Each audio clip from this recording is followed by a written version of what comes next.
ಹಳ್ಳಿ Algur NH highway ಇದು. ಅಲ್ಗೂರಿಂದ 6 kilometre ಜಾಗಕ್ಕೆ ಸಹ ನೋಡಿ 2 ಎಕರೆ ಸರ್ ಇದು ಜಾಗ. ಇದೇ ಜಾಗ ರೋಡ್ಗಿಂತ 1.5 ಅಡಿ ಡೌನ್ ಇದೆ. ವಿಡಿಯೋ ಕಳಿಸ್ತಾ ಇದ್ದೀನಿ, 1.5 ಅಡಿ ಡೌನ್ ಇದೆ ನೋಡಿ. ಇದೇ ಜಾಗ. ಹಿಂದಕ್ಕೆ ಒಂದು ಸ್ವಲ್ಪ ಕಮ್ಮಿ ಬರ್ತದೆ ಜಾಗ. ಟಾರ್ ರೋಡ್ಗೆ 300 ಅಡಿ ಸಿಗುತ್ತೆ. ಹಿಂದಕ್ಕೆ ಒಂದು ಸ್ವಲ್ಪ ಹೋಯ್ತಾ ಕಮ್ಮಿ ಬರ್ತದೆ. ಹಿಂದಕ್ಕಲ್ಲಿ ಎಂಡ್ಗೆ ಉದ್ದಕ್ಕೆ 300 ಅಡಿ ಸಿಗುತ್ತೆ ರೋಡ್ಗೆ. 2 ಎಕರೆ ಸರ್ ಇದು.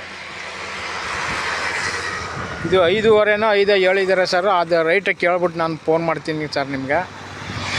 ರೈಟ್ ಎಷ್ಟು ಕನ್ಫರ್ಮ್ ಅಂತ ಗೊತ್ತಾಯ್ತಲ್ಲ. ಅಲ್ಗೂರಿಂದ 6 ಕಿಲೋಮೀಟ್ರು 2 ಎಕರೆ ಹೈವೇಗೆ ಇದೆ. ಒಂದು 300 ಅಡಿ ರೋಡ್ಗೆ ಸಿಕ್ಕುತ್ತೆ. 1.5 ಅಡಿ ಡೌನ್ ಇದೆ.